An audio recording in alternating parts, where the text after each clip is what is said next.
సభలో ప్రతి వేదికలో మాట్లాడుతుంటే మరి నిన్న బడ్జెట్లో 67,000 ఉద్యోగాలు ఇచ్చినా అని చెప్పేసి మళ్ళీ 3,000 తక్కువ చూపేయడం, అంటే ఎక్కడ పడితే ఎక్కడ అబద్ధాలు ఆడడం తప్ప ఈ రేవంత్ రెడ్డి గారికి బడ్జెట్ మీద కానీ తెలంగాణ నిరుద్యోగుల మీద కానీ మరి ఎన్ని ఉద్యోగాలు ఇచ్చారు?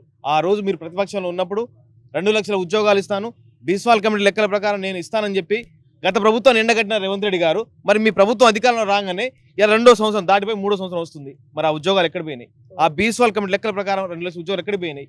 మరి మీరు ఇచ్చిన 60,000 70,000 అంటున్నారు. మరి ఆ 70,000 ఉద్యోగాల్లో మీరు ఇచ్చిర్రా? గత ప్రభుత్వం ఇచ్చిన నోటిఫికేషన్లా మరి మాట్లాడదామంటే కూడా మీరు రాని పరిస్థితి.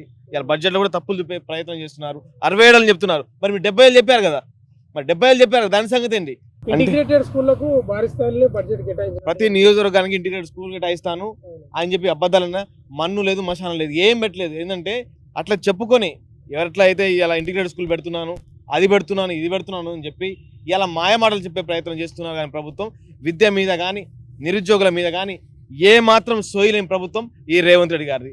ఇలా విద్యాశాఖ ఆయన దగ్గరే పెట్టుకున్నారు. మరి ఇలా ఉద్యోగాలు లేక నిరుద్యోగులు అందరూ కూడా ఆత్మ బలిదానాలు తీసుకున్నారు. ఈ కాంగ్రెస్ ప్రభుత్వం వచ్చిన తర్వాత దాదాపుగా 16 మంది చనిపోయారు. మరి వాళ్ళ తల్లిదండ్రులను పరామర్శించే ప్రయత్నం చేశారా? గతంలో ఒక ప్రౌఢిగా చనిపోతే ఆ మరణానికి కూడా ప్రభుత్వం వ్యతిరేకంగా వాడుకొని ఇలా అధికారంలో వచ్చిన మీరు ఇలా దాదాపుగా 16 మంది చనిపోయినా కూడా ఇలా మీరు మాట్లాడని పరిస్థితి, వాళ్ళ తల్లిదండ్రుల కన్నీళ్లు మీకు కూడా కనబడని పరిస్థితి. ఇలా ఎంతసేపు కూడా ఇలా నిరుద్యోగులను మోసం చేసే దిశలో వెళ్తున్నారు. కానీ ఇలా బడ్జెట్ కేటాయింపులో రాబోయే కాలంలో మేము ఎన్ని ఉద్యోగాలు ఇవ్వబోతున్నాం, ఎన్ని కోచింగ్ సెంటర్లు పెట్టగలుగుతున్నాం అని చెప్పే మాటలు కానీ ప్రభుత్వం బడ్జెట్లో ఎక్కడా చూపెట్టలేదు, పెట్టడం కూడా లేదు.